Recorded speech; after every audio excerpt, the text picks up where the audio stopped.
Now, this is my review of episode 9 of She-Hulk, but not the entire series. I plan on making a review for the entire show in an upcoming week, or probably this week. I'm not entirely sure.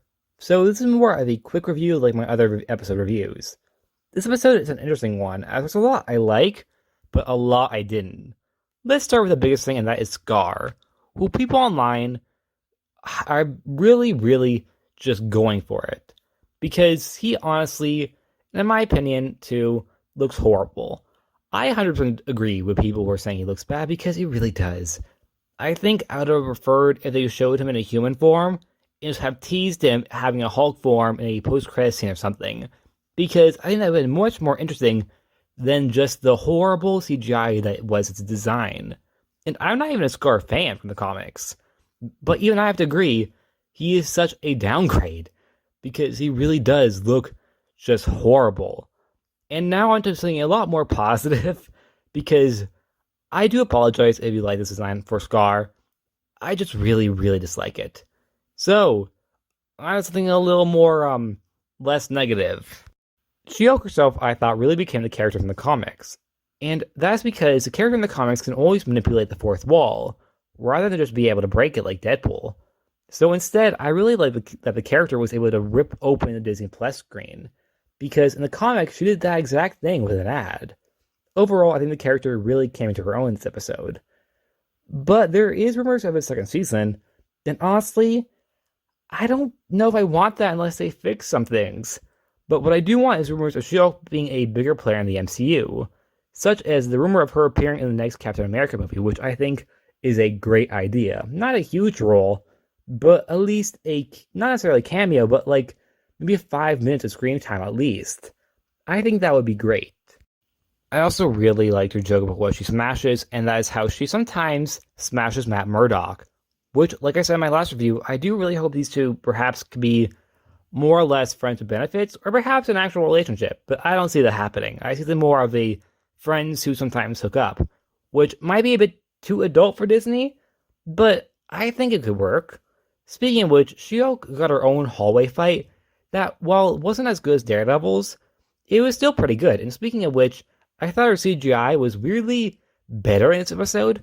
Like, a lot better. Like, a lot better than the previous ones. Like, did they save their budget just for the CGI on She-Hulk for this episode alone? Because, in my opinion, it was strangely just, like, jarringly better. I'm not dissing the other episodes because I did like them, but the CGI moments were definitely really bad. But in this episode, except for Skaar, the CGI was honestly kind of impressive. Or less, or just at least, I would say, okay.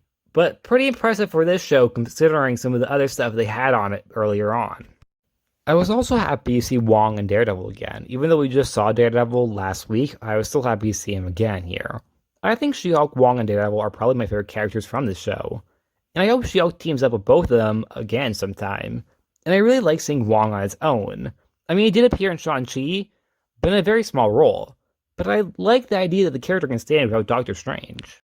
But I also feel like I should talk about the elephant in the room, and that is this show's villains. Because this show has such a huge villain problem. Either it's Intelligentsia, Titania, or the Wrecking Crew. All of them are characters and groups I really like from the comics. All of which have really just been completely just nerfed and just no longer the characters from the comics, like in any capacity, like zero, which I think is a very big wasted opportunity because a lot of these characters could really work. I'm not saying they have to be silly or serious. They could be either or. Titania in the comics has been silly before, and she can be silly, but the character I don't think should have been a beauty guru. She could have just been some, wrestler who has some rage issues. I thought the idea of her having rage issues was actually a pretty funny one. But the other stuff, the beauty guru stuff, was, in my opinion, a little ridiculous. But I'll talk about the more or less the problems I have with this show when it comes down to my whole series review or season review due to the fact that there might be a season 2, then I'll also be reviewing season 1, of course. If there is a season 2, I will, of course, review that when it comes out. But the villains in this series I thought were just not as good as the heroes, because I thought the heroes were great. She-Hulk, Daredevil, Wong, etc. Well, okay, there's Hulk. And the villains were bad. There was Intelligentsia, Titanium, the Wrecking Crew. Well, there's also Abomination, who I did like, I will be honest. I did like Abomination. And I did not like Hulk on the show. I'm sorry, Hulk fans, but if you really like the Hulk, you probably won't like this show because I feel like his character, like Titania, Intelligentsia, and the Wrecking Crew, are really just nothing like the comics. But I think if you like Wong, She-Hulk, Daredevil, and Abomination, you'll really like the show. Personally, overall, this show, I would say I do like it. In the finale, I think the finale was a really good finale. And I really liked the She-Hulk stuff.